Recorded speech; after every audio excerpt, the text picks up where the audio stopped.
students in PhD? This is up to the subcommittee. That means the area where you are hiring, the committee can decide whether they want to go for written test followed by interview or only interview. There will be some criteria for shortlisting, whether to use UG, PG score, GATE score, or only GATE score. It's totally dependent on faculty who is and the committee of that corresponding area. I hope that. So students, yeah, advertisement for the PhD that has been specifically that forms has been specifically taken by IIT Palakkad, or that is called collectively for all PhDs. No, this is for IIT Palakkad. So yearly Okay, we'll okay, have okay. 2 advertisements. So for the December Okay. admission, right now actually we are doing the shortlisting, because advertisement I think we had the advertisement in October probably, and the Yes. deadline for the application was November. So now we are doing the Mhm. shortlisting, and December there will be interview. Similarly, for the next July intake, maybe during March the advertisement will come up. Yes, yes. So, and it is very much area specific. There is no uniform uh, guideline like okay, it has to be written plus interview, or UG, PG score, written interview. It is totally area specific. That flexibility is there. I think there should be one admission test also. Maybe some written test is there, Again, or it is not? up to the committee. If the committee Okay, wants okay. to go for written and interview, then they can do that. Otherwise, only interview. But this COVID time, we are not doing written test because they have to come to the campus. Yes, yes. So it will be difficult. So we are only doing this interview. So things are quite flexible actually. Yeah, actually, as per the UGC norms, Mm-hmm. there must be the entrance test for the students. Actually, that is different for the IIT. Uh, Although I think IITs are relaxed for that part. I think Basically, in otherwise, IIT Delhi also we did not have any written. It is only interview. yes, yes. Actually, in state universities or in state institutions, Uh-huh. basically we are governed by the UGC norms. So we have Okay, to take okay. the written exam for the students. Although we are also relaxing to the students who are qualified for from GATE or some JRF or kind of thing. Okay, okay. But otherwise, we are taking test for each and every candidate which is to be admitted in PhD in our institutions. Okay, okay, okay. If they have qualified any of the national level tests, then they need not write the written. That's what, right?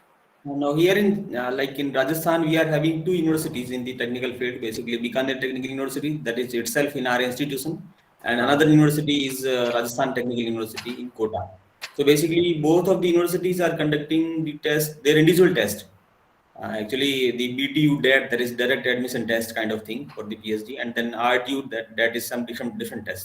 So both the universities okay, are conducting their own test okay, as per okay, the norms of UGC. So once we conduct the test, then the qualified candidate will be called for the DRC interview and all, and then hmm. further will be admitted as per the interest of supervisor as well as the student. Okay, okay. So like that.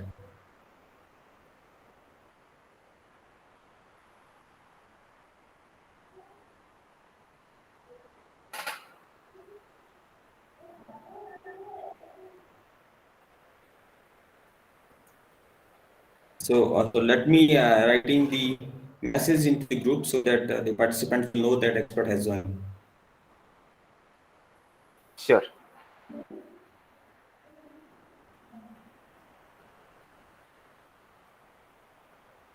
Actually, what I am doing is that this link is common for all 5 days, and I used to start this link at morning 9:30 when first session starts, and then throughout the day this will remain live because Okay. whenever required, like if I required to record any session, then I used to start the recording and then stop the recording at the end of that session. So that session will be recorded, and the meeting will remain live all the time. Oh, okay. It also helps to the participants because there is no need to rejoin again and again for the participants, because they may remain joined, and when the session is over, they may work their own work and then come to the system or So any how do you device. communicate?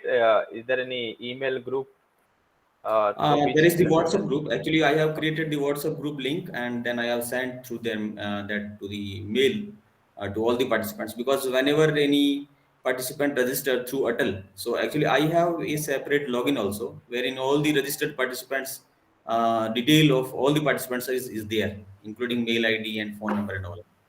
Okay, okay, So through that mail IDs I have sent to the that WhatsApp group link, and through that they have joined. So most of the participants have joined that group. Actually, we are having one WhatsApp group. So okay, any kind of information like quiz, attendance, and all updates regarding this FDP will be shared through that WhatsApp group. okay, perfect. So today morning we had one session by one of the professor from NIT Kurukshetra. Although he is from mechanical engineering background, but he has done wonderful job in biomass. Actually, he is working in some energy from the west. So Hmm. he has presented. Uh, Tomorrow or and day after tomorrow we are having, okay, tomorrow we are having session from Nishant, and we have Okay, also session in afternoon by Professor Pratyasa, and next day we are having one of the session by Rahul Dubey sir also. So I would like okay. to tell all the participants also that we all are in a group when we are doing we were doing our PhD at IIT Delhi. So Manas and me are like very much close friend during that time. Yes. So actually that days was very nice. Actually, I have enjoyed the that days very that is we I'm missing all these days, that days basically. That was Because very of that wonderful. group only, that journey of PhD was smoother. Uh, Otherwise, it would have been a tough journey. Yes, yes. So PhD is tough, but Actually, a good friend circle must be required for, I think, any kind of work. Either you are in some profession or you are a student or something like that. But you must have, if you have a good friend circle, then I think that will be very much helpful.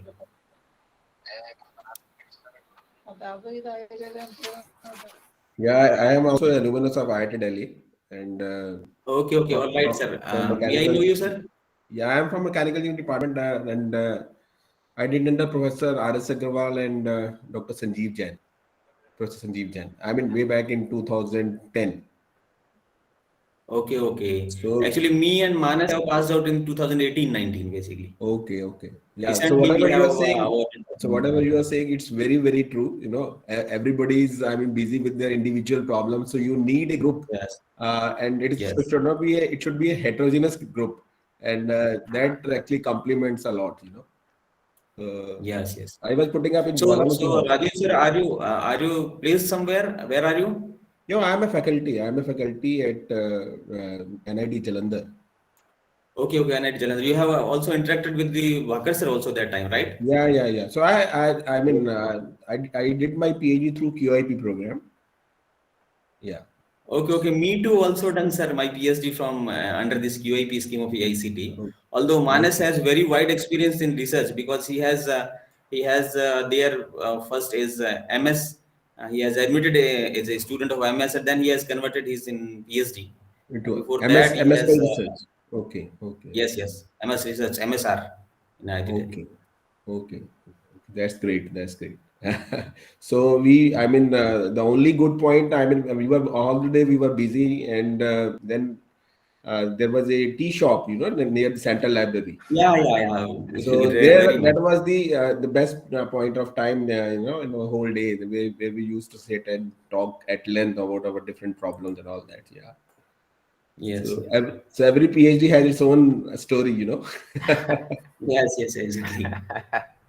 So That's great. I used to miss these that days, because when me, Manas, Rahul Dubey sir, and Mm-hmm. many more in our group, Pratyasa, we used to spend our time at the main building, near main building. We are used to have tea there. Won't. Okay. Okay. Okay. Okay. Even- Okay. yeah. So I mean, electrical department, mechanical department, they are nearby, you know. So we were in Yes, yes, block yes. three. We Yes, were in block three, Yes. we are in block 2. block two. Okay, okay, okay. I think that is block 2, right? Right. That's E office. Yeah. Near Winty only. Okay. So you where you were putting up in? I mean, in hostel or with that We were in small. Jala. Okay, Ganesh sir and okay, me were in Jala. okay, okay. That's great. Jalamukhi. Jwalamukhi. Yeah. So I also stayed there at the ground floor in the A block. Okay, okay. Yeah. Ganesh sir, maybe we can start Yeah. 12:05. Okay, okay. Once again, I formally welcome Dr. Manas Kumar Jena. He is from IIT Palakkad, Kerala. So I would like to introduce in brief Dr. Manas Kumar Jena. So he has received his PhD in Power System Engineering from the Department of Electrical Engineering, IIT Delhi. Before joining IIT Palakkad, he has served as subject matter expert at GE Power. He is a senior member of IEEE and holds the position of IEEE PES SB advisor at IIT Palakkad. He is the recipient of INAE Award, that is Indian National Academy of Engineers Innovative Student Projects Award 2018 in doctoral level. He has also awarded by POSOCO a Power System Award 2019. He has also been awarded by GE Impact Award 2019 for the development and delivery of phasor analytics software solution to ONS Brazil and Indian National Academy of Engineers Young Engineer Award 2021. So he has recently got this award, Young Engineer Award by INAE. Manas has the major research interests in the application of synchrophasor technology to enhance power grid monitoring, control and protection, development of WAMS WAMS grid stability solutions, adaptive protection of transmission systems, and many more. Although he has also worked with the production scheme with the renewable energy systems. So, with this rich academic background and a wide experience of the research at the many places, including the academics as well as in industry, so I once again welcome Professor Manas sir, and I request Manas sir to please share your screen and present. So, please, Dr. Manas. Yes, thank you, sir, for inviting me and giving me an opportunity to interact with the audience. So I'll try to share my screen. I hope my voice is clear and loud. Yes, all right, sir. You are visible on the screen as well as your voice is very clear. Okay, perfect. So I have started sharing my screen. You can confirm once you can see this one. Yes, it is visible clearly. Okay, perfect. So once again, good afternoon, everyone. Let me go to the pointer mode. Okay, so the topic of today's presentation is smart grid operation using synchrophasor technology. So essentially what we're going to discuss, we're going to briefly discuss about power system monitoring and how the traditional power system monitoring happens, and now what is the latest technology which is coming up as far as power system monitoring is concerned. Okay, and then we'll slowly go into the concept of synchrophasor technology and its applications. As I mentioned, so here in this particular webinar, we are going to discuss more of the use cases that industries are having or using or are looking for as far as this particular technology is concerned. And then trending game applications. And then at the end, we are going to have some closing remarks. Having said this, let me put the context here. Why power system monitoring is important in today's power system or future power system, that whatever we're calling it, smart grid or so. Why it is important, and in particular with the integration of more and more renewable energy systems into the grid. I think probably yesterday you might have attended our beloved teacher Professor Shinroy's lecture, where he is talking about the impact of RES penetration on various parameters, frequencies, rate of change of frequencies, so on and so forth. So with all these advancements happening, what will be the impact on the grid? Okay, and why power system monitoring is important in that context? That is what we are going to discuss. Okay, and I understand that the audience is kind of wider, so I'm not expecting the audience to have only power system background. Just now we saw that person from mechanical engineering is also there.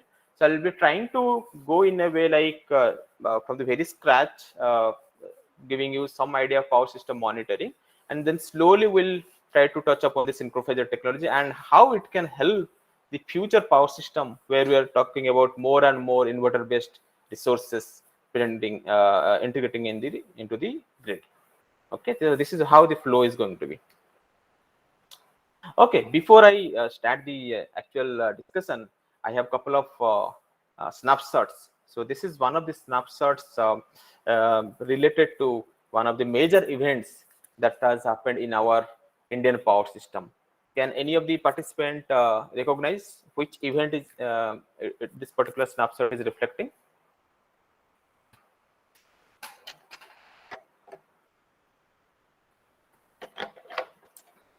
This snapshot is actually related to one of the major power system event that happened in our systems few years back. So this is a blackout, Yes, blackout yes. which happened in July Yes, 2013. yes. This is related to 30th and 31st July 2012 Indian blackout. And I have one more snapshot. Again, this is related to one of the major power system events in North America. And this is actually 2003 North American blackout. Okay, 2003 North American blackout. And then I have a table where I have tried to, this is not the exhaustive one, but what I'm trying to convey through this table, blackouts keep on happening. Blackouts keep on happening. If you talk about 1965 blackout or the 2019 National Grid UK blackout, blackouts keep on happening, and there are various triggering events which lead to cascaded trippings in the power systems. And most of the time, it is not a single event. It will be a chain of events, maybe a fault followed by some tripping, followed by some maloperations of relays, so on and so forth. But it is always a chain of events. But there are some triggering events actually, okay, which lead to this sort of cascaded trippings leading to blackout. Then why I'm showing these statistics? Because after every blackout, you will see there will be a committee which will be formed, and the committee will investigate what might be the cause or causes behind these kind of cascaded trippings. And if you go through various committee reports, including the 2012 Indian blackout, you will see that one of the solutions they are talking about is enhancing the wide area situational awareness or enhancing the power system monitoring aspects. Okay, making the operator aware of what is happening in the system so that he or she can take some control actions. So what I'm trying to convey is power system monitoring or enhanced power system monitoring or enhancing wide area situational awareness is something which people are talking about. We want to enhance these aspects. Okay, with this background, let us now briefly talk. When we are saying any power systems, 4 components will come into our mind. What are those? Generation, transmission, distribution, and load. 4 main components, and of course, we need to monitor and control the systems. I think all of us agree on this. And this is a typical structure of a power system, and where you have generations. We need to transmit that power through primary transmission, secondary transmission. Then we have to distribute that power. Typical structure. But nowadays, of course, we are talking about more and more distributed energy resources being generating at the distribution side itself using solar, and so the grid structure or grid dynamics is also changing. This is one slide which I always use, so whether it is a class or a research presentation, where I try to make an analogy between the human body and the power systems. Both are very complex systems. I think you will agree on this. If you look at our own human biological body, It is having so many subsystems within it. It is having a respiratory system, it is having a circulatory system, a nervous system, so complex. And so is our power systems. You can think so many thousands of equipment, generators, lines, transformers are integrated with each other, working in synchronism. Both the systems are very complex.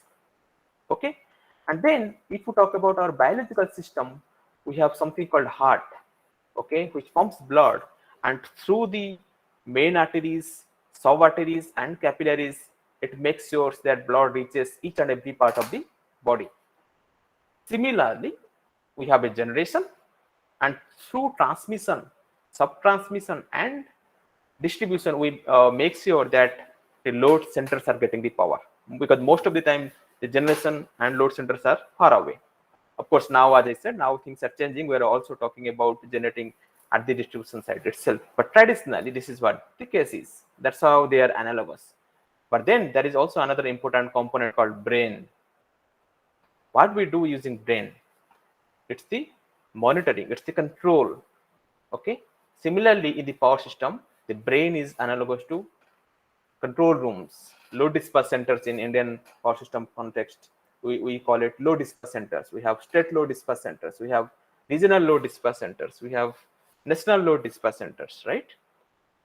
So what exactly does, if we go back to our biological body, so let us say there is a mosquito sitting on my left hand. That means some information should go from this place to the brain. So brain will process this information that there is a mosquito sitting on my left hand. Then it will ask the right hand to give a slap to the left hand. So that means some measurements are happening. Those information is going to the control room, brain, processing, your brain is processing that information, and finally control action, asking your right hand to give the slap to your left hand, right? Same thing, same philosophy, same analogy. In the load dispatch centers, in the control room, if I want to know if something is happening in my system, in my power system, that means first thing I need is measurement, and it has to go to the control room.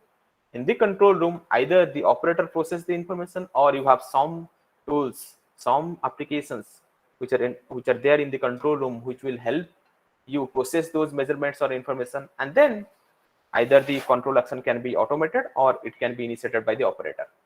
But what I'm trying to convey, the message is, we have something like brain where we process the information that we are getting from the field, and using that information we need to take some control actions. So this is a very layman perspective of putting the concept of power system monitoring. Then why we monitor? Why should I monitor my biological system? Again, the analogy is with biological system. If I want to know if everything is fine with my body, what will I do? I'll go to a doctor, and doctor will ask me, okay, you can go for a blood test, you can go for a maybe we can check your heartbeats, so on and so forth. Okay, and you do those tests, and the test report will be having some numbers like, okay, your hemoglobin count is this much, your platelet count is this much, your heartbeat is this much, and you give that report to the doctor. The doctor will see the numbers, and then using his or her domain knowledge, the doctor will say, okay, everything is fine with your body or not. For example, let us say the pulse rate should be close to 72. If it is 120, doctor may say, okay, maybe you are stressed, you are having some anxiety, so on and so forth. Okay, same thing. If everything is fine with my power system, the first thing I need is measurement. Like I just mentioned, RBCs, WBCs, hemoglobin. Similarly, in the power systems, I need measurements. I need voltages, currents, frequencies, rock off, and the here who is the doctor in the power system? Who is the doctor? It is the operator. So operator will see, okay, my frequency should be 50 hertz, or it should be 60 hertz. If it is not the case, then there is load generation mismatch, which is reflected in the frequency signal. So what I'm trying to convey is, if my interest is to know if everything is fine with my power system or not, the first thing I need is measurement. Then using those measurements, I will be using my domain knowledge to do the diagnosis, if everything is fine or not. Okay, and then proper control actions will be taken. Okay, with this background, now we mentioned about blackouts, how there is need of enhanced power system monitoring, and then we try to slowly give you some idea about power system monitoring from the layman perspective, how it can be done. And now let us go one step up and try to see how it happens in traditional power systems. It is using a supervisory control and data acquisition system, SCADA technology. So as I just mentioned, I need measurements. So that means I need sensors which will be there on the field, and sensors need to communicate the measurements to the control room. Inside the control room is load dispatch centers, and then you either you have tools available with you, software tools or hardware tools, or combination of both, or you are using your domain knowledge as an operator to process those information and come up with some control actions. So but this is what in nutshell what we do: sense, communicate, compute, visualize, and control. And this is the typical SCADA architecture. As I just mentioned, we have RTUs, IDs, which will make sure that the measurements are getting communicated to the control room, and inside the control room will take the decision. Okay, if we'll first visualize if everything is fine or not, and then if required, decisions can be taken. And if you talk about the synchrophaser technology, the philosophy is more or less same. I need sensors. The only difference is those sensors are now, we're calling them PMUs, phasor measurement units. We'll talk about what exactly a PMU is, but if you look at the architecture, it's the same. We need sensors. Only difference is here the sensors are time synchronized using a GPS system, and measurements are coming to the load dispatch centers. And as in our Indian power system perspective, if you look at, there is a hierarchy. We have SLDC, we have then RLDC and NLDC. So let us, I can give you example of Odisha, for example. So we have, let us say we have kept some 3-4 PMUs inside the Odisha power systems. They may report to state load dispatch center of Odisha, that is in Bhubaneswar. And then from the state load dispatch center, measurement will go to the regional load dispatch center, that is in Kolkata, Eastern Regional Load Dispatch Center, ERLDC. And from ERLDC, the measurements will go to NLDC, Delhi, National Load Dispatch Centers. So we have a hierarchy, and at each stage, we can think of different applications. Okay, now comes the question, because now I want to couple the concept of power system monitoring with the future power system, with more and more renewables, more and more inverter based resources. Okay, traditionally if you look at the power systems, it is mostly the synchronous machine based systems, thermal plants, hydro, nuclear, and which inherently provides us a good inertia, right? But now what the transition is happening, it is happening more and more towards inverter based resources. Agree? So now we are seeing, you can see less inertia, low inertia, but more and more inverter based resources. Okay, so now the transition is happening. And what is going to be the impact? I think yesterday only sir mentioned there is going to be the impact on the frequency, there is going to be impact on rock off, there is going to be impact on various stability parameters. Okay, so the transition from synchronous generator to inverter based resources will result in reduction in system inertia, and we may see greater and regional variability in frequency.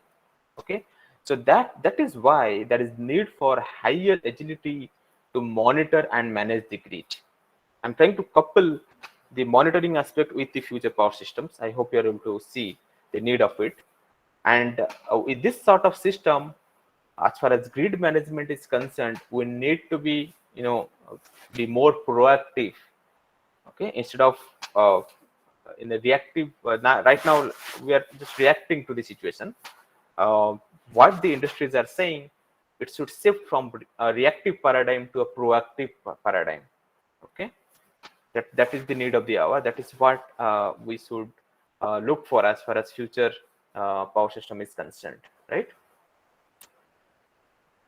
So as I mentioned, in example of impact of RES penetration, I had so my student did a few studies on this. what is going to be the impact of different IDS penetration on various stability parameters. I have one or two slides. So what we have done actually, we have taken a IEEE test systems. So this is the example of IEEE 9-bus test systems. And here what we did, we had different cases. Like in case 1, all the machines are traditional synchronous machines. And in case 2, what we did, G2 is replaced with 33% of the generation of G2 is replaced with type 4 WTG, knowingly, because we wanted to have a full interfacing of the converter. Okay. Case 3 is 66% of G2 is replaced with type 4 WTG. Case 4 is totally we have replaced. Totally G2 is replaced with type 4 WTG. Just an academic example, just to see how the impact is. And if you look at the frequency response for various contingencies, you can see the impact very clearly. So case 1, case 2, case 3, case 4, let us say I'll take this example or take this contingency. You can clearly see if I'm going with more and more RES, as far as this particular test system is concerned, you can see the impact on frequency nadir point, and you can see the impact on rock off. You can see the impact of rock off, and similar patterns for the other contingencies as well. Okay, so what we are trying to communicate is with varying penetration of RES, it is definitely going to impact the system stability indicators. And as an operator, I am interested in definitely to look into the stability indicators in near real time. What is happening to these indicators, so that I'll be proactive enough to respond to any of the future contingencies, right? Yeah. So there is a need for higher agility to monitor and manage the grid. That's what is the message the operators are giving. And how can we do so? Can we use synchrophasor technology to enhance the power grid monitoring? Okay, and I hope after the end of this webinar we'll get some idea whether it can do or it cannot. Okay, with this background, now let us go again one step up and see what exactly is synchrophasor. It is again this is something which we did in our secondary course, in circuit course. So phasor is defined as a complex number which represents the sine or cosine waves amplitude and phase angle.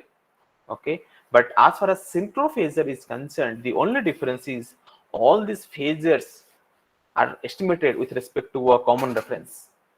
So let us say I'm sitting here at Palakkad, and someone is there in Bangalore, for example, and in that substation you are also estimating the phasor with respect to the same reference. Then I can plot both the phasors on the single plane, and I can monitor the angle difference between them.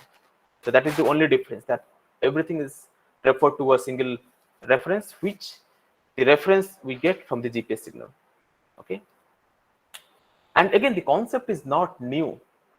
The concept of phasor, again 1893, concept of synchrophasor by Professor Fadke and Professor Thorpe, again long back in 1988, right?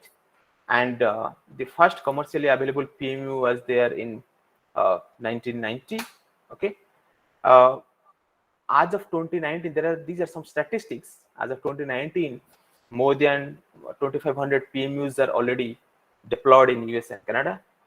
India 2,500 plus, ONS Brazil 1,000 plus. So what I'm trying to convey is operators around the world have recognized the importance of this technology and they have invested on it.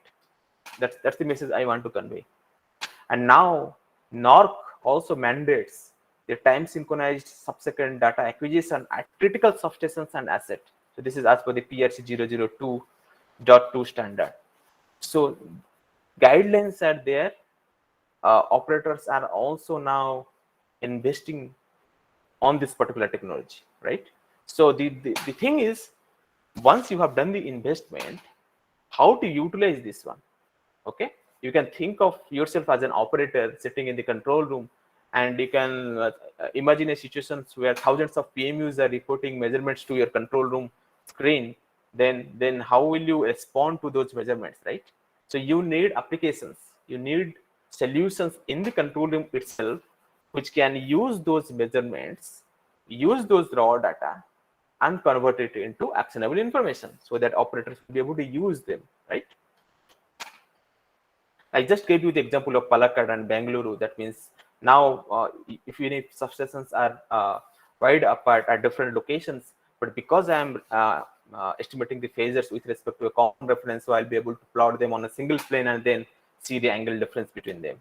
And all of us understand that angle difference is kind of a stress indicator of a transmission corridor.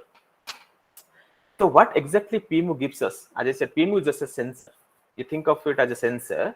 It takes the voltage and current analog signals, internal signals from the PT and CTs, okay, and it can provide us positive sequence, voltage, current phasors, frequency information, as well as rock-off information, right? Having said this, what's of caution? That it is not necessary it can give only positive sequence phasor, okay? It can be customized. It can be customized. If you want negative and zero sequence phasors, it can be done. If you don't want sequence components, you want only phase values, VA, VV, VC, IA, IB, IC, that can also be done. As I said, ONS Brazil project, I think for their system they needed phase values, VA, VV, VC, IA, IB, IC, okay? But if you want positive sequence only, that can also be done, right? It can be customized, what I'm trying to convey. Okay, so now with this background, we should now understand what is the advantage of this technology, right? Because we had SCADA technology with us, which is giving us measurements to the control room. Then why should we care about this particular technology, or why should we invest on this particular technology? So I have a couple of examples to demonstrate why this is important. Okay, so you think of yourself, sitting in the control room, and you are getting this particular voltage magnitude trend from a particular substation. Okay, this x-axis is time, y-axis is voltage magnitude in per unit, right? Just imagine that this red color trend is not there. You just imagine only you are seeing this blue color trend. Okay, blue color trend of your voltage magnitude. So can anyone unmute and just intuitively tell, if you're only looking at this particular voltage magnitude coming from a particular substation, and this is in a per unit, obviously. So will you be worried looking at this blue color trend, or you will be happy looking at this trend? Can anyone unmute? I mean, just random guess. If you're looking at this particular voltage trend, it is very much close to 1 per unit. Yeah, I won't be worried about that. It Yes, seems okay. perfect. Yes, absolutely correct. You won't be worried. If voltage is close to 1 per unit, so why should I worry? But from the same subsystem, from the same bus, if you're getting this red color trend, the only difference is this blue color is given by one sensor, this red color is given by another sensor. That's the only difference. There are two different sensors, but from the same voltage, from the same bus. So will you be worried looking at this red color trend?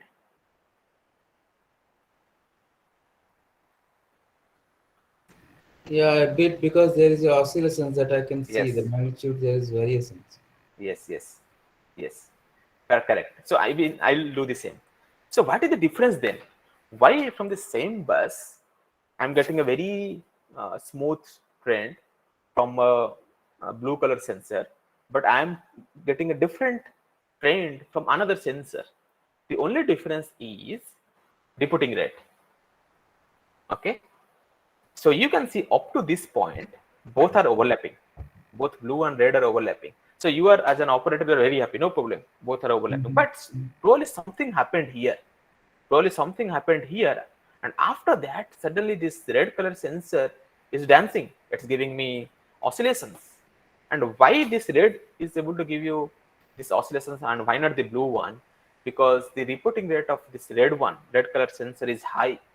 It is 30 measurements per second. It is 60 measurements per second. It is 120 measurements of frames per second. Now there are PMUs which are giving you 240 frames per second, BGMax PMU. So because the reporting rate is high, so you are able to capture the dynamics of the system.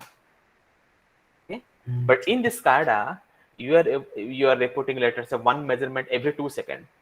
So essentially, one measurement here, another measurement here, another measurement here, and then you use the zero order hole to connect the dots. So essentially, you are not capturing the dynamics of the system. But with synchrophaser technology, you'll be able to capture the dynamics, and that is the first advantages of this technology. With higher reporting rate, operators will now be able to observe or react to dynamics which were not possible previously. Dr. Manas, can you please go to the previous? Yeah, Ah. even the reporting rate is 2 seconds. There should be some lines below that 1.03 average. What we see, it seems like why there is no blue line, means blue dot or blue anything on the bottom side. Because Sorry, even 2 seconds, there are a lot of data, phasor data, which is below that line 1.03 magnitude, right? yes. Yeah, so why we are not getting any value in the blue line in that? Even the reporting rate is 2 seconds. Yes, yes. So I'll tell you, let us say you get one measurement here, okay, and you are getting the next measurement after 2 seconds. Let us say that measurement is here, and you are just connecting those two measurements. Right. Okay. Then I'm talking about SCADA. Let us say the next measurement came here, then you connected those 2 points. The next measurement, maybe you are getting here, so you connected those 2 points. So I'm not saying you are not, you see, one measurement you got here, that's why you are connecting these 2 points. Agree? Right. So the point is, where you are getting the samples, you are just connecting those dots. Agree? So depending on that only, you are getting this trend. Right. Agree? So, but here, because you are having higher sampling, you are able to get 60 samples per second. That's why you are able to capture all this.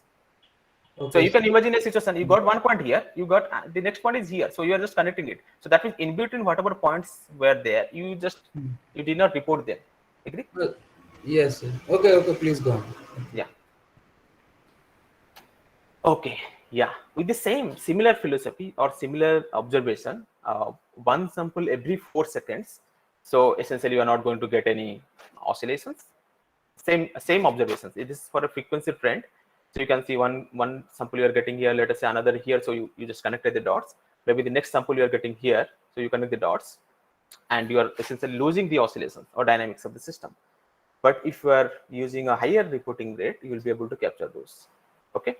So this is again another example of how the dynamics of the system is not getting captured with the traditional SCADA technology, which is possible now in the synchrophaser technology. Again, similar example, dominant energy oscillation event near a nuclear plant. This is the SCADA one. Okay, and this is the synchrophasers. I hope you are able to see this envelope and see the low frequency oscillations which are captured in the synchrophasers or PMU. Okay, this is one part. This is one of the advantages that I'll be able to observe and react to grid dynamics. That is one of the advantages. The another advantage is, as I mentioned, I have the opportunity to look into the angle difference information, and we understand that angle difference information is nothing but the stress indicator. Okay, so this is the classic example of 2003 North American blackout.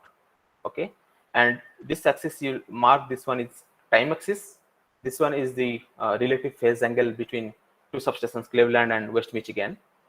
And you see roughly around 3 o'clock, the angle difference was 12 degree, and as an operator, I am very happy. It is close to, I mean, it is at the lower side, so I am not expecting any stability issues here. But then you see how it is diverging, how this angle difference is diverging, 12, 25, 45, and then cascaded tippings leading to blackout happened. But what I'm trying to convey, it did not happen in seconds or milliseconds. Okay, an hour to react, analyze, and mitigate. So you imagine a situation where I'm the operator sitting in the control room, and there is an important corridor, and I'm monitoring the angle difference in that corridor. The moment I see a diverging trend, definitely, maybe if I'm at this point at around 350 or so, definitely I'll try to do something so that this divergence, what is happening in that particular corridor, I'll be trying to make sure that it's not going far away, right? So that means operator will get some time to observe and react to this sort of trend, which was not possible in 2003. right? So now with this technology, I'll be able to do so. I'll be able to monitor the stress of the system and initiate control actions so that uh, uh, this sort of divergence should not lead to trippings of the lines, leading to cascaded trippings or blackout.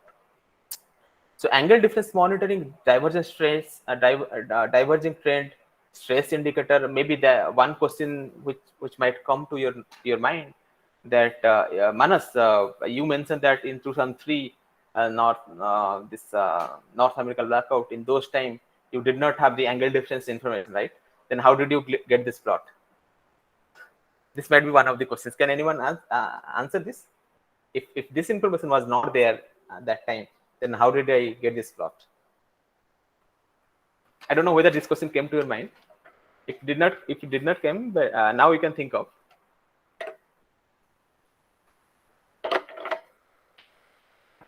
Can anyone guess? Yeah, from the powerful information you can get that. Yeah, it is related to that.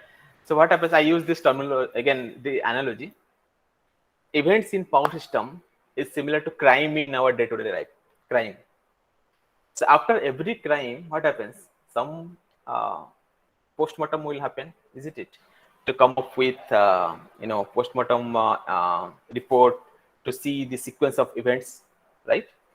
Similarly, crime is analogous to events in power systems. So after every events, there will be some analysis, some post-event analysis, and what we'll use, like in crime, what we do, we use the available information, right? And we try to recreate the crime scene.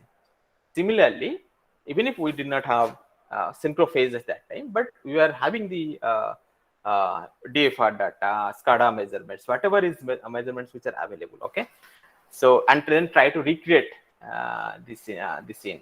And after the post-mortem analysis only, after the recreation of the events only, they came up with this sort of trend. Okay, so that is possible using available information.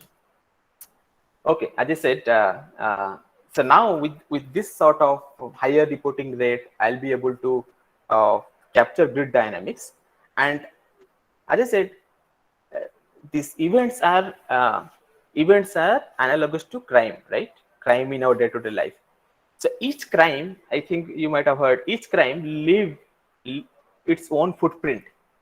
Okay, and that's what the CID people or police are looking for. They always try to look for proofs. Okay, that footprint. Similarly, in the power system, each event leaves its footprint. Okay, so for example, generation trip, the footprint will be a drop in the frequency followed by a slow recovery.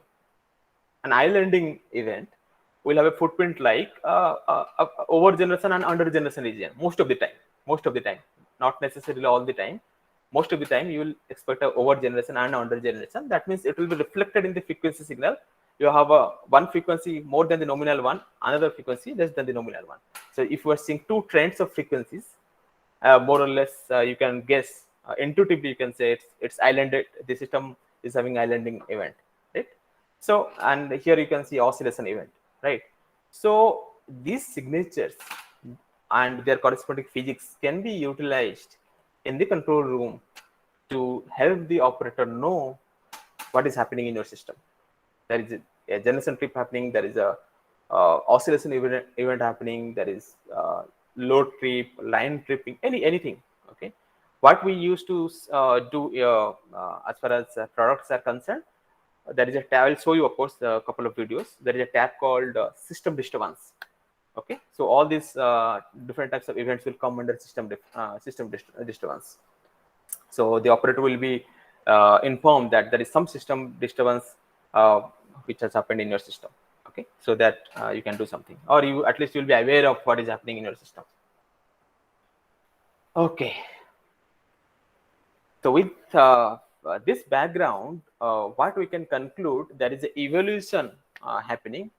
Evolution in measurement. Earlier we used to get the magnitudes, steady state information, 1 in every 2 seconds, 1 in every 3 seconds. But now I'm able to capture the phases. I'm able to get the phases. With that, I'm also able to get the dynamics of the systems. Okay, so that is evolvement. As far as measurements are concerned, That means now we are also looking for newer applications. So as I think in the earlier slide I mentioned, now we need to be proactive instead of reactive. Okay, the paradigm is shifting. So can we have wide area early warning system? Okay, can we have if we can a priori predict, okay, my system is going to face this oscillator instability if the operator do not take any control actions. Okay, so we can use them for model validation. I have a couple of slides for that. I'll let you know how it is being done. We can use that for network capability enhancement, so on and so forth. There are various applications, and we'll have some dedicated slides for that. What are the applications these operators are looking for, or they have already implemented in their control rooms. So there are few key points. Better information supports better and faster decisions. I hope all of you agree on this. If you are better informed as an operator, you will be able to take better and faster decisions. So that's how this technology is going to provide you that better information. Time synchronized snapshot of grid conditions at a sub-second rate. That is also going to be useful. Angle difference information. That means I can monitor the stress of the grid. I can monitor the dynamics of the grid. There are two important things which we need to look into as a solution provider. One is scalable solutions. What is the meaning of this one? Let us say today in the Indian power systems, assume that 2000 sensors we have installed, phasor measurement units, and as a vendor, I have provided, let us say, a solution to you, which is there in the control room, okay, and which can import measurements from 1000 PMUs, and you can run those applications. But let us say 5 years down the line, 10 years down the line, I want to further increase my synchrophasor visibility or further increase the sensors deployment of the sensors. I'll go from 2000 to 10,000, for example. So my solution in the control room should be scalable enough to take care of those increased measurements. That is one of the key points the utilities are looking for. So if we are the vendors, we should make sure that the solution we are providing is scalable. Okay, we will not ask for no, you have to buy a different product altogether so that you can accommodate 10,000 PMUs.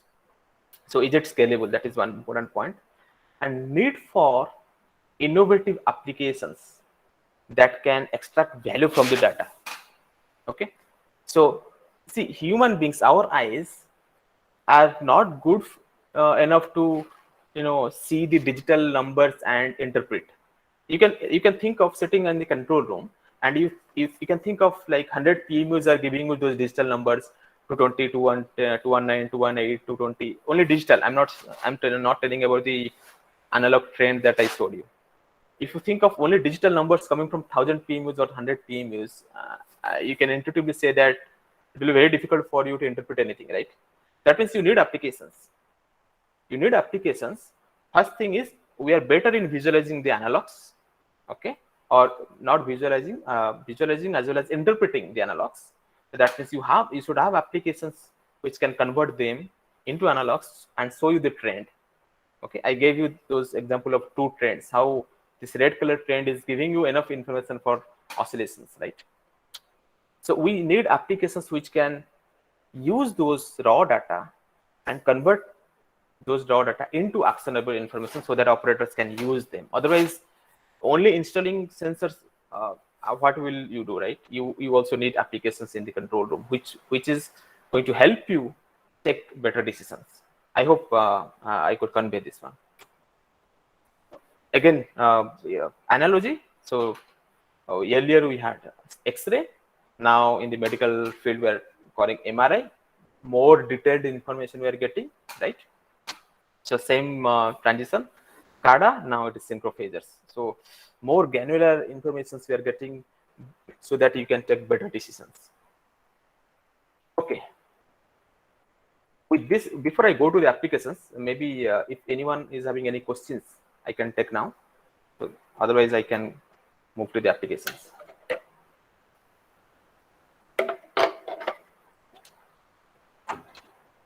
Ganesh sir, I hope my voice is clear and loud. Huh?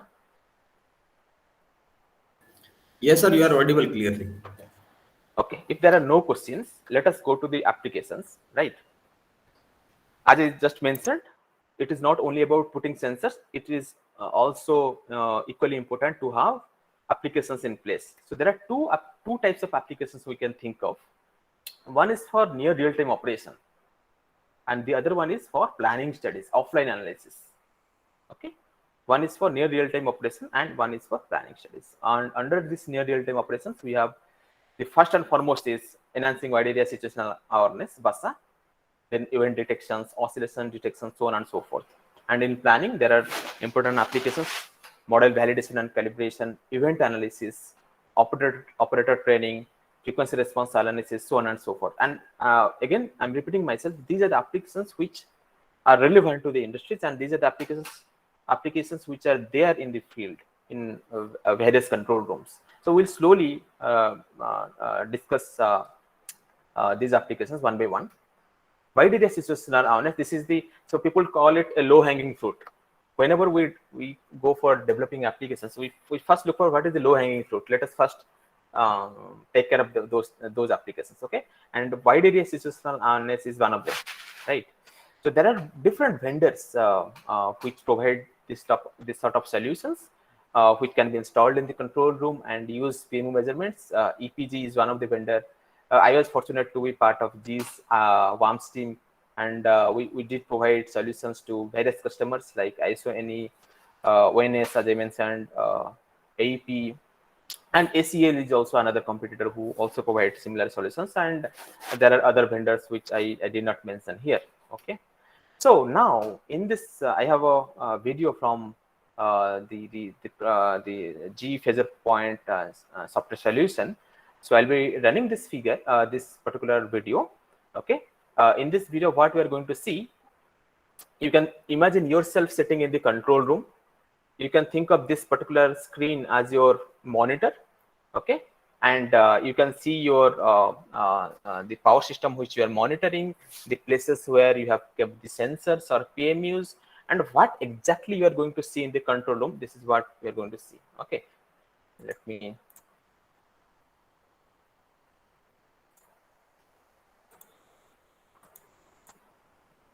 Okay. Yes. So imagine that. So this is the system. This is actually WEX system, MenuWEX system it is called. And these are the places. These are the places where you have installed or kept PMUs. As I said, in the control room, you will have different applications which are running. Okay, and I mentioned about applications such as system disturbance monitoring, oscillation monitoring, right? Under system disturbance, let us say you have written algorithm which is kind of using those measurements to detect if there is any event happening in the system. Okay, it may be a generation loss, load loss, line tripping, anything, and all of them are coming under system disturbance. So you'll have different tabs here. Okay, and each tab is actually corresponding to one algorithm, right, which is running in their real time and letting the operator know what is happening in their system, right? So I'll just quickly run this one. Please mark these tabs. Okay, please mark these tabs. What is happening?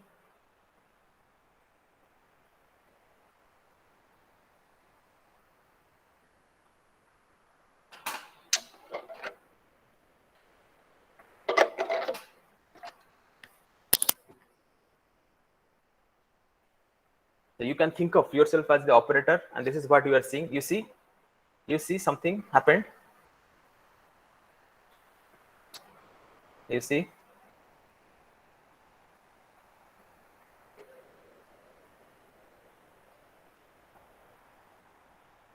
So what exactly happened? If you look at initially, see, system disturbance become red. That means some disturbance happened in the system. And actually in this particular case, there are 3 disturbances. I think it is fault followed by line tripping followed by a generation tripping. Okay, and that's how this is the WEX system where the Canada is connected to the US grid. This part is the Canadian one. Okay, then what happened after the system disturbance? After the disturbance, this part of the system, the Canada part, became islanded from this part of the system. So that's what you can see. Islanding is now red. islanding is now red, and the vectors are freely rotating. That means they are no longer in synchronism with this part of the system, right? And as I said, more or less, if it is islanding system, you are going to see two different frequency trends. One is the over generation region, another one is the under generation region. And this particular trend is the frequency trend that you are going to see. Can you see? Up to this point, frequency is 60 Hz because everything is synchronism, right? After that, after the islanding, you can see there is a over generation region, there is under generation region. So this is how this kind of solutions can help you if you're sitting in the control room as an operator. This is what kind of this is the type of information you are going to get, and this is what we call enhancing VASA. Okay. Let me go back to the next application.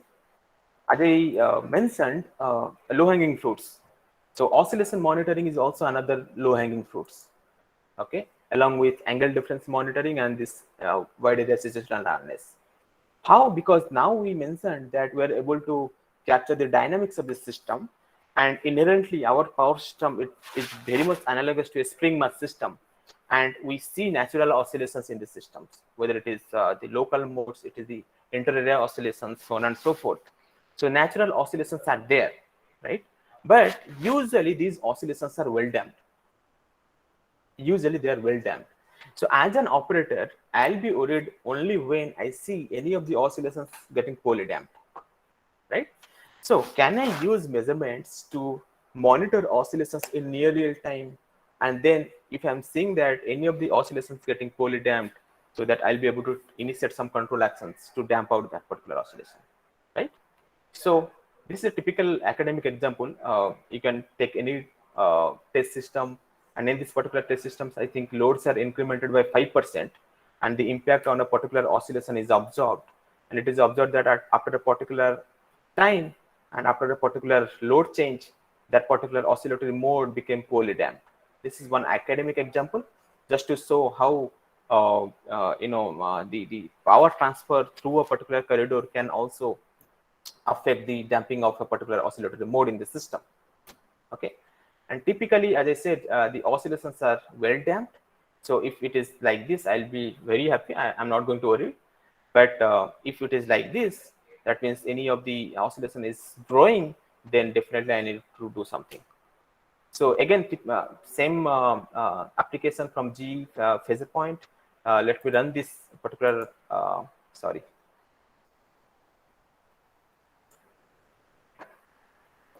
Let me run this one to show you how the operator will observe and react to oscillations in real time using this particular technology. Yeah.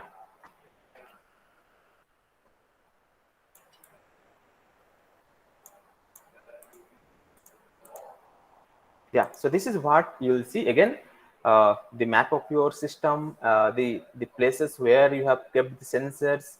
Okay, and here in the left side, you can see there is a tab called oscillatory stability tab, right? So that means in near real time, you are getting the measurements, right? And the solution is helping you monitor the dominant modes which are present in the systems and their corresponding energy and damping, whether they are getting poorly damped or not. And the solution will warn you if any of the modes is getting poorly damped. Okay, so let me run this one.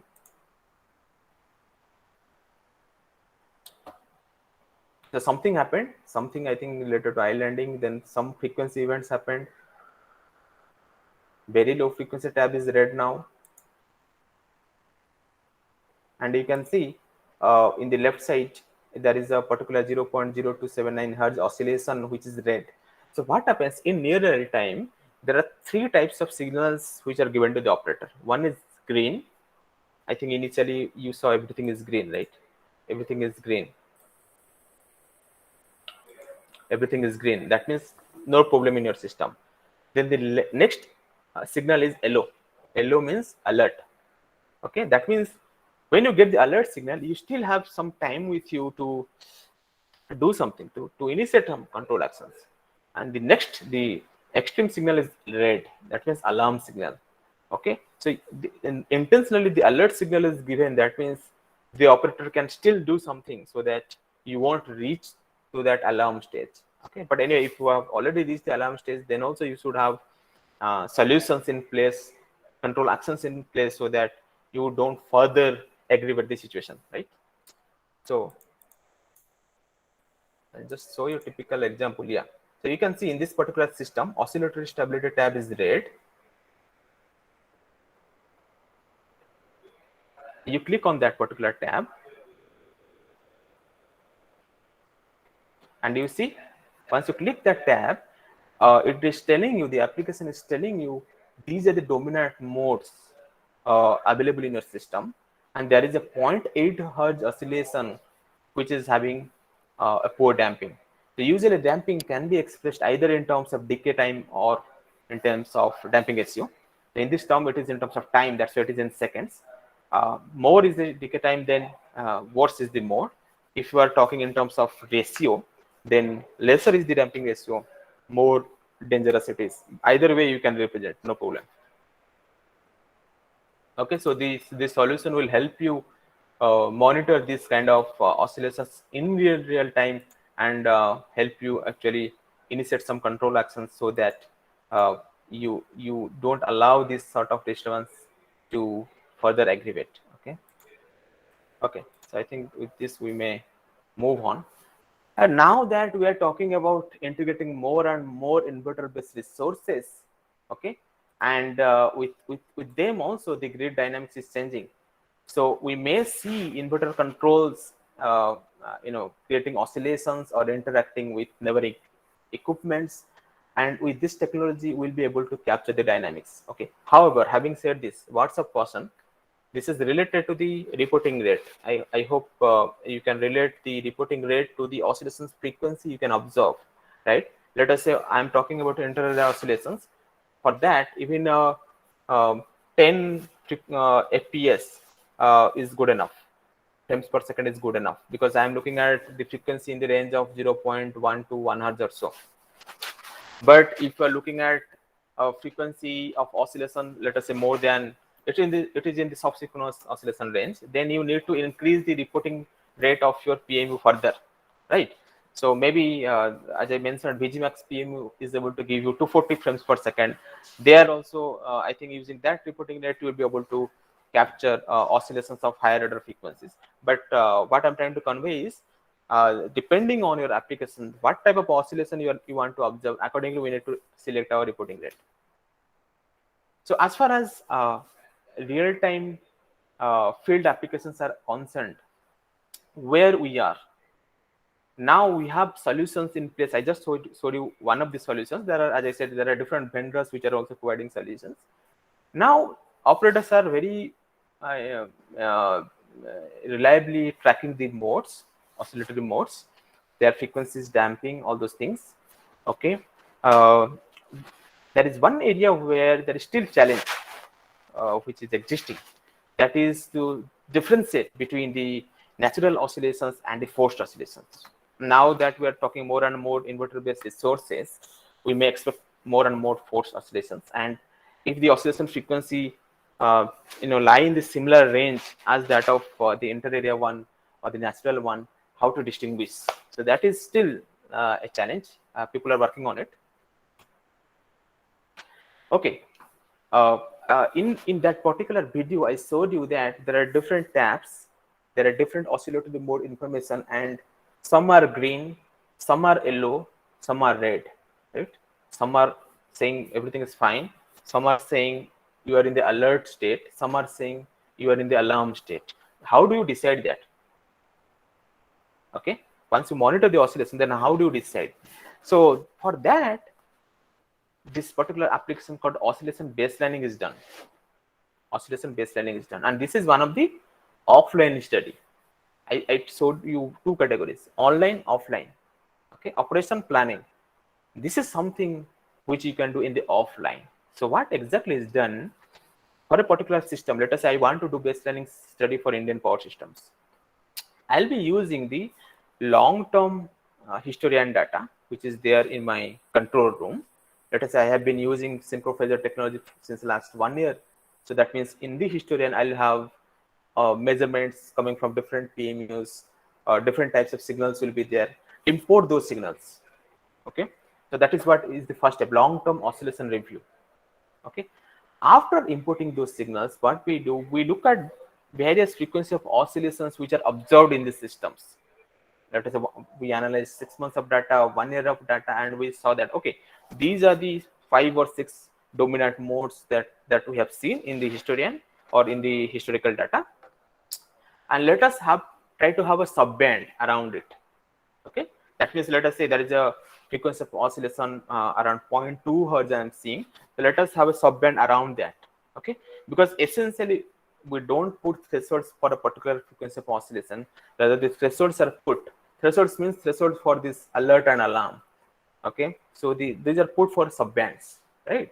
So identify the subbands, and then you select the measurements where these are mostly observable, and then some statistical analysis is done to come up with those alert and alarm thresholds. Okay, so use long-term data, months of data, to come up with your statistical analysis, and using these statistical analysis results, we can come up with the alert and alarm thresholds, which will be most reliable. So what I'm trying to convey is, it is not randomly these thresholds are decided, but there is a proper way, there is a study which has to be done, so that we will be able to suggest proper thresholds for the alert and alarm. Okay, objective, there are two objectives. What is the objective of those threshold selection? Two objectives. One is, my threshold should be such that it should not unnecessarily overwhelm the operator with false alarms. Okay, I don't want to give false alarms to the operator, because honestly he or she will be in stress. Actually, if nothing is happening and I'm giving false alarms, it is unnecessarily the operator will be in stress. At the same time, I also need to make sure the thresholding should be such that any poorly damped oscillations should get captured. Okay, and it should get captured properly. So there should be proper alert and proper alarm. So no poorly damped oscillations should go undetected. At the same time, I should not overwhelm the operator with false alarms. These are two objectives, and that's where baselining comes into picture. Yeah, this is the typical example of a baselining study. As I said, we come up with something called histogram after analyzing your data. I mentioned that, let us say there are 4 or 5 oscillatory modes which are observed, then put some threshold, put some subbands around it, and the final outcome will be something like this sort of table. So if I can give you example, let us say how to interpret this table. If you look at this one, this particular SD2, between 0.15 hertz to 0.28 hertz. So what it says, there is a subband 2. That means in that subband there is a oscillatory mode present, which is observable in your system. Okay, and for this subband, this damping ratio alert threshold is 5. The damping ratio alarm threshold is 4. So how to interpret? That means, let us say you have the mode frequency 0.2 hertz, which is falling in this particular subband. So the application will continuously monitor this mode. The moment the damping ratio goes below 5%, it will give alert signal to the operator, that yellow. The moment it goes below 4%, it will give alarm signal to the operator, that means it will become red. And similarly, other numbers you can interpret. Okay, and usually with my experience, I did this study for ISO England and AEP. They do this type of study like every 3 years or 5 years or something like that. Okay, because based on the way they are planning their system, the way they are integrating more and more renewables, more and more transmission corridors. Okay, depending on that, they may vary the frequency, how frequently they want to do, but definitely this is something which operators do to kind of come up with this sort of thresholds, so that online monitoring of oscillations will be reliable. Okay, again, let us try to integrate again, as I mentioned, this future power system with inverter based resources. As I said, with those type of generations, we can expect different type of oscillatory behaviors. We may see high frequency oscillations, And then, as I already mentioned, then we need to take care of the reporting rate. Okay, so what type of oscillations I want to capture, accordingly I need to decide my reporting rate. Now people are also talking about point on wave measurements, because if the oscillator frequency is too high, it may not be captured using the traditional reporting rates of the PMUs. How about point on wave measurements? So things are happening, and that's where research will come into picture. Okay. Event detection and classification. I showed you signatures of different types of events. Can we use those signatures in the software solution itself, or in the solution itself, and help the operator know what type of event is happening in their system? Okay. So as I said, typical example, this is I think example of our Indian system.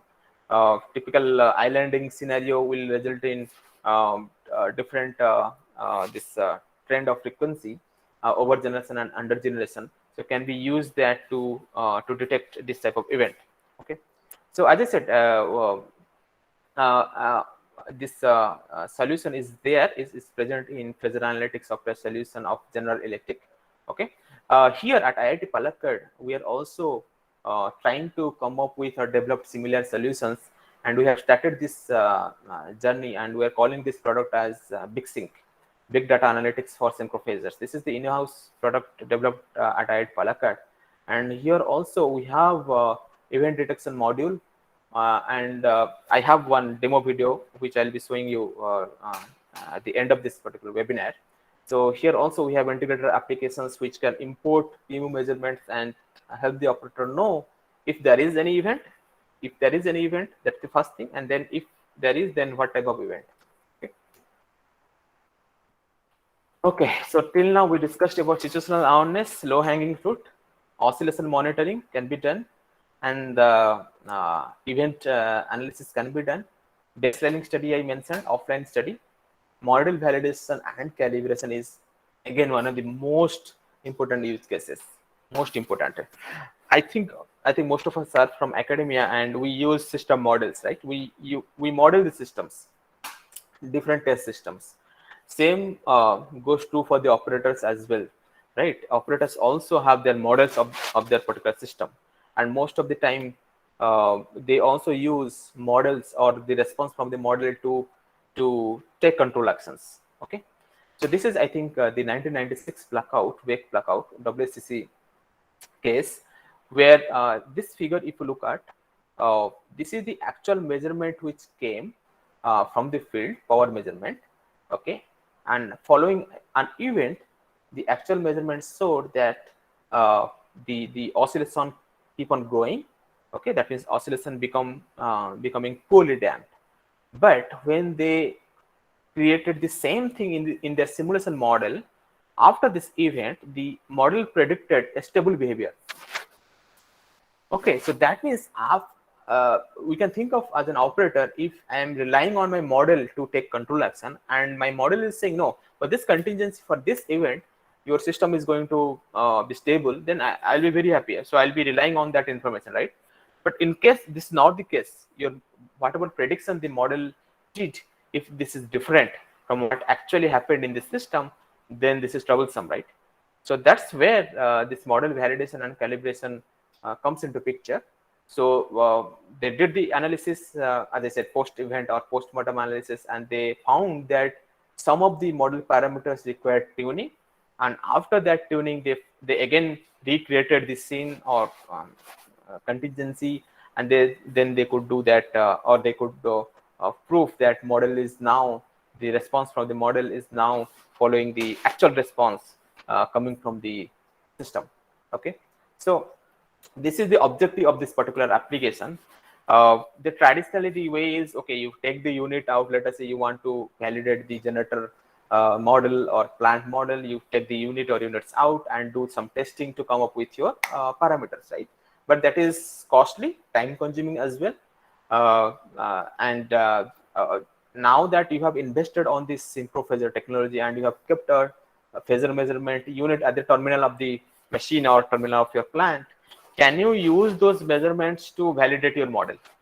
So in that case, you are no longer required to take your unit off out of the service and do the validation and calibration. The unit will remain live, and let us say you can use the measurements captured by your device to validate and calibrate your model. So that's where the beauty comes into picture. Application of synchrophasor technology for model validation and calibration. So typical workflow, what it is done, let us say there is one event which happened in your system, and you have already captured the response of your machine for that to that particular event, right? So it is already captured by the PMU. So let us try to recreate that scenario in the simulation and see whether the simulation response is overlapping with the response that you have already received from the field. So this is typical example where the responses do not match. That means there is something wrong in my simulation model. The next thing is to identify which are those parameters which needs tuning, right? So the next step, that's why it is called parameter identification, which needs tuning. So once you do that, you identify those parameters and do the tuning, and then again repeat the process to see whether your simulation response matches the response you are getting from the actual field measurement. And if that is the case, you can say that, okay, now my model is validated and calibrated properly. And all these things you are doing without taking the unit out of the service. That is the beauty of this particular application. Okay. As I showed you event analysis in the online, there was a system disturbance tab. Same thing as I mentioned in postmortem, also you need to analyze events after every crime, after every event, and this is part of the offline application tool. Okay, in the offline application tool, you have all the time with you because this is offline. You can not only analyze PMU data, you can always import whatever data available with you. You can import SCADA measurements, you can import fault recorder measurements, you can import simulation measurements, because this is offline and you have all the time with you. You import those whatever measurements available with you, do your postmortem study, and then come up with your report. What might be the causes? What were the chain of events for particular event that has happened in your system? So one statement from BPA, one of the operators, with SCADA, they were taking months to analyze the events, but now with synchrophasors, it is becoming very easy and helpful for them to also do the post-mortem analysis or post-event analysis. Now, trending PMO applications, the applications I discussed till now, these are all there in the control rooms. These are all implemented in the field. Okay, and these are the applications which operators are looking for. Then I'm saying there is also trending application. That means now we are talking about machine learning, deep learning techniques, and with synchrophasors, we are also getting huge volume of data, right? Can we use machine learning, deep learning to further enhance our widely situational awareness, or use those measurements to get the actionable information? So that is one area where people are working. And I think already some of the vendors have used machine learning for applications such as inertia monitoring and inertia forecasting. This is there in, I think, some of the solutions coming from the vendors. With data, so much of data coming, we also need to take care of the data volume, because PMUs are not the only sensors. As I mentioned, there are various other sensors which are there in the field. Then the data volume keep on increasing. I also mentioned that scalable solutions. So we need to have solutions to manage this volume of data. Okay, so that is also one area where people are working on. Yes.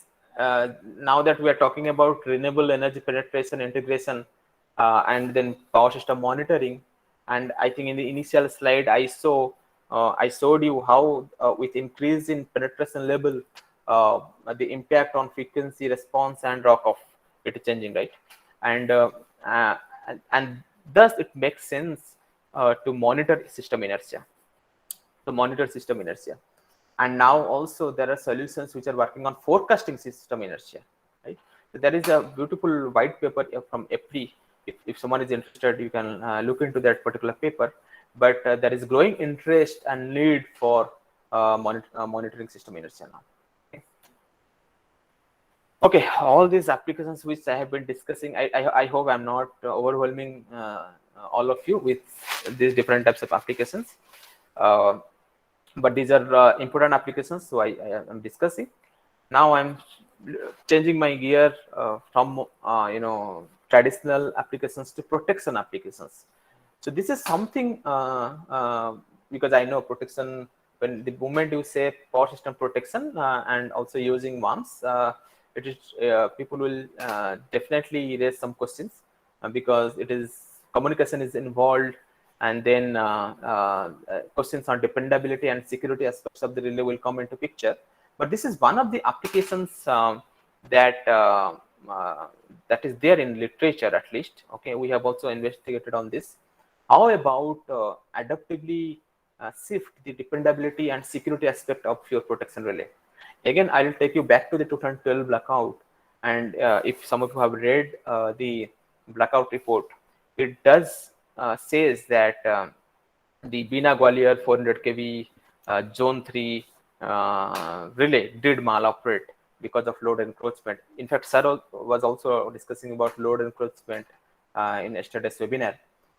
So can we use synchrophaser technology to make our relays more secure during stressed conditions? Okay, because during stressed conditions, relay maloperations are aggravating the situations, right? So in this particular work, what we try to do, using the synchrophaser measurements, we are first of all trying to monitor if the system is stressed or not.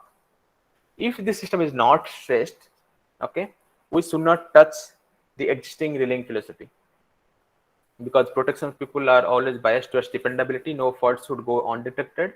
If everything is normal, let us allow the relay to work the way they have been working. We need not touch them. But the moment it is stressed, as informed by the worms, then can we have a more secure relay? Like, let us say this algo is saying system is stressed. Instead of one relay taking decision, can we have maybe 2 or 3 relays saying yes, there is fault? That means all should say 1. After that, only the final tripping signal should be given to the breaker. So what I'm trying to say, essentially enhancing the security aspect of the relay. Enhancing the security aspect of the relay. And that's how the name is called adaptive dependability security. So depending on the system stress level, we are shifting the bias. Okay. If someone is interested, they can look into this particular work. Okay. Let us, we have been discussing about various initiatives. Let us have the information on our own grid.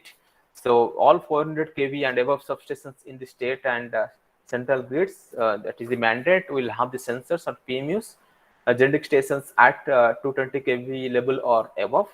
Okay, and all the other information. What I'm trying to convey through this slide, that our operators have also invested on this particular technology, and we definitely need more research and more innovative applications so that you can utilize this investment, right? This particular technology, maximum utilization can be possible.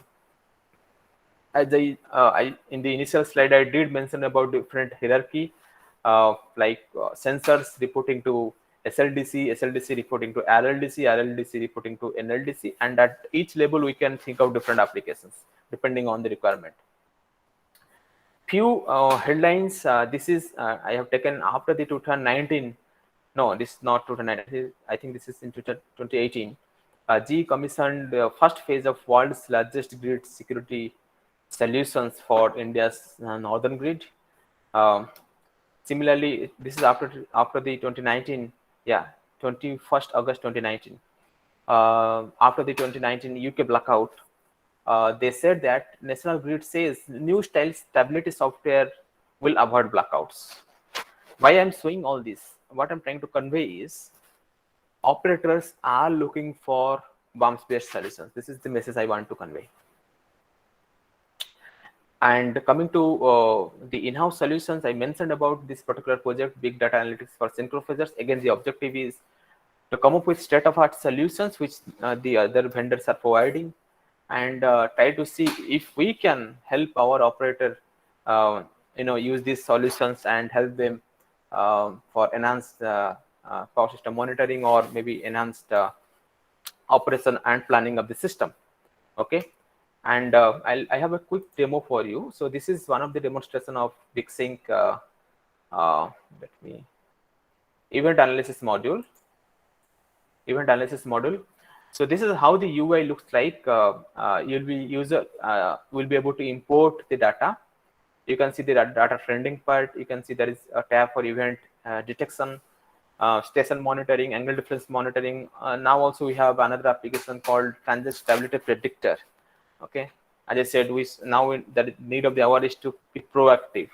Okay, after the contingency, let us predict if the system is going to remain stable or not, transient stable or not. So there are various applications which are integrated. So I'll just quickly run this one.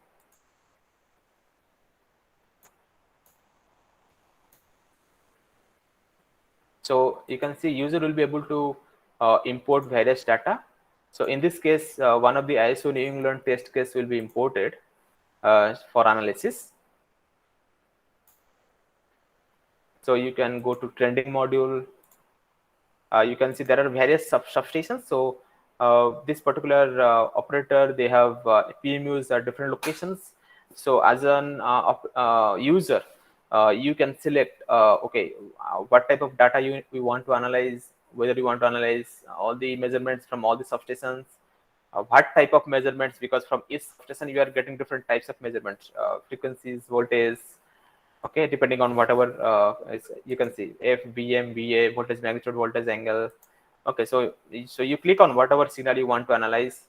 Let us say I think frequency signal is plotted from substation 1, and this is what it looks like. And you can go to event detection module. You can see there are different application algorithms which we have written or integrated: FFT based algo, min max, matrix pencil, voting based algo. Again, one can ask, Manas, why did you go for so many different algos? Again, my experience says that power system is too complex, highly nonlinear, and we are talking about only measurement based applications. We don't have any model information as far as these applications are concerned. So it is very difficult for for an operator to come up with a single algorithm which can detect various types of events which are possible in this system and classify them. Okay, so our logic is, let us have 2 or 3 different algos. Okay, and then have a voting based scheme where, let us say, 2 out of 3 are saying yes, there is event and this is the type of event, so operator will get more trust. Yes, if 2 are saying, then there is higher probability that the solution is correct. That's the reason why voting based. Okay.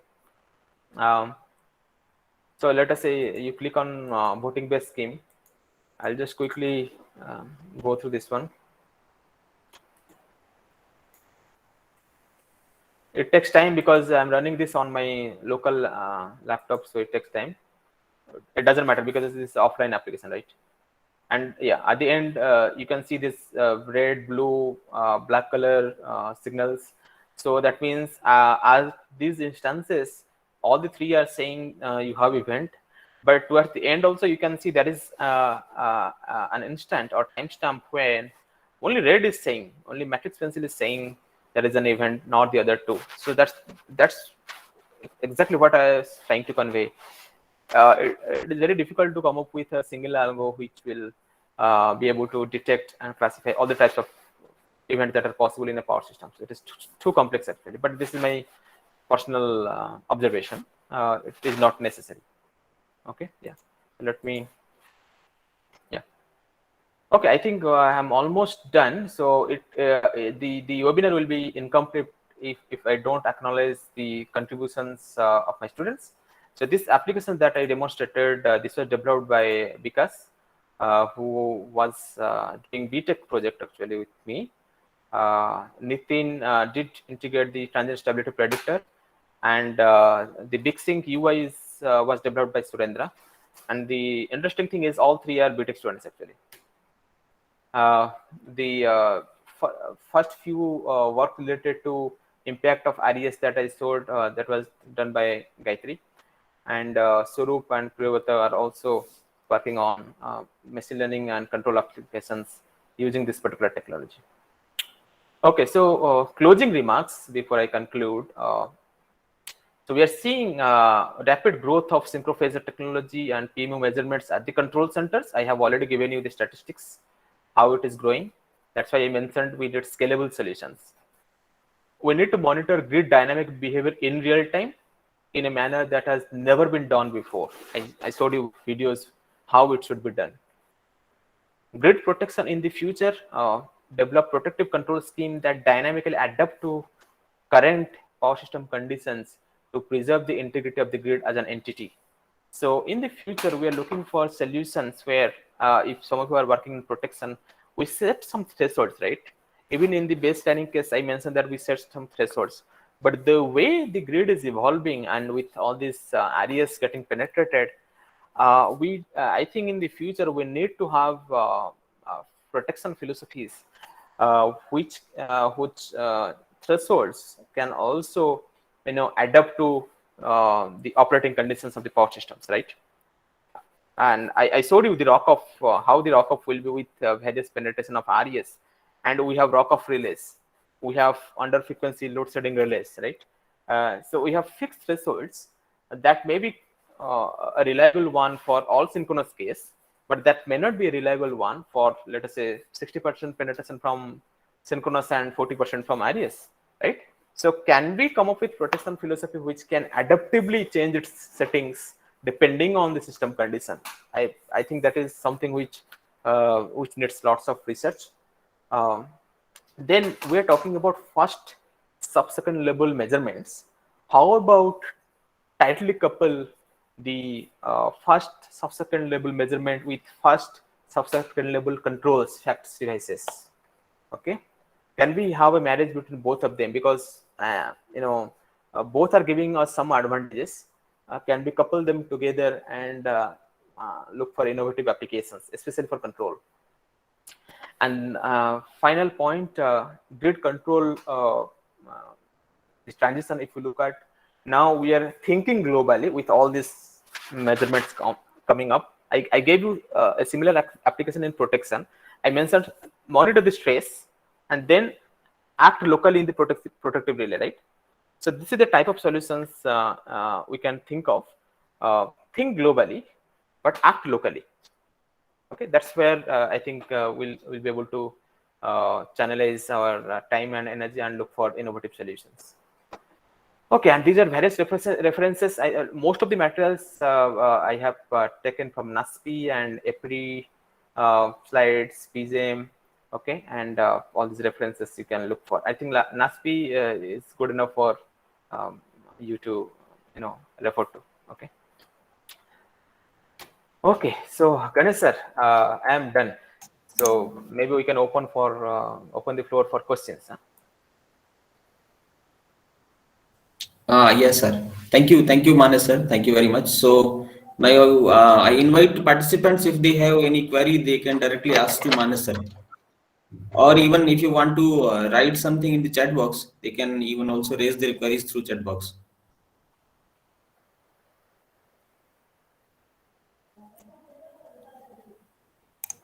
So we will take only 4 or 5 more minutes. Yeah, this is Dr. Karmakar from University of Calcutta. Yes, sir, please.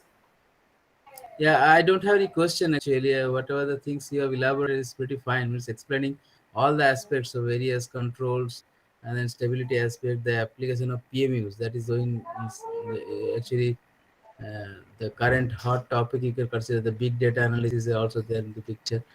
So you have elaborated the things very nicely. I was just listening to a story kind of thing. So I just sat and listened to you. Thank you very much for such a wonderful presentation. Thank you, sir. Thank you. I don't have any question particularly. Thank you. Thank you, sir.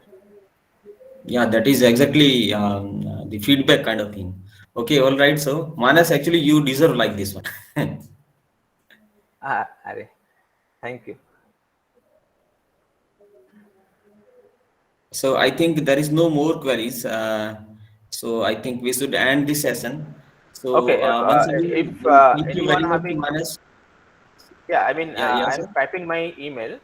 So if Yes, yes, anyone is having any queries, so feel free to reach out to me on this email ID. Okay. yes, yes, sure.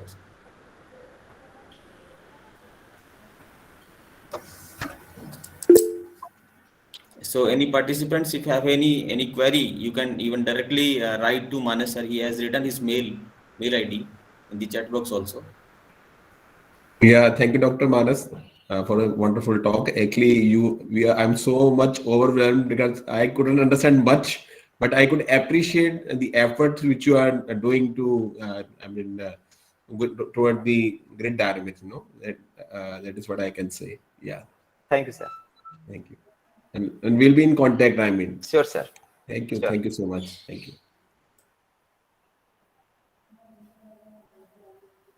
So with this, I think we should end this session. So thank you very much, Dr. Manas, once again from the organizing committee from this of systems. So I'm very grateful to you. You have spared a valuable time for us, and I hope we will meet in the next many more events. So with this, I am very much Sure, thankful sir. to you, and I hope that all the participants will get benefited very much out of this presentation. So this presentation or the video of this presentation will be uploaded soon on the YouTube also. So if any participant have left some of the part of this session, they may also go through this video on YouTube. So with this, I once again thanks to Dr. Manes sir. Thank you very much, and all participants also. Thank you very much. Thank you all. Stay safe. So Dr. Manas, now you can leave the meeting, please. So although the participants are here, I'll not end this meeting because this will remain live. And the next session will be taken by myself only. And I'll talk about some optimal control of wind-based power generation systems. So that session will start at 2 o'clock. So meanwhile, if you have any assignment with you, you can complete that one, and we will meet at 2 o'clock. So thank you once again. Okay, that is not 2 o'clock, 2:30 actually. So there is a gap of about 1 hour. We will meet at 2:30. So thank you very much to all of you, and you may be here in the meeting or you may leave the meeting. You can join at 2:30. Okay. All right. Thank you very much.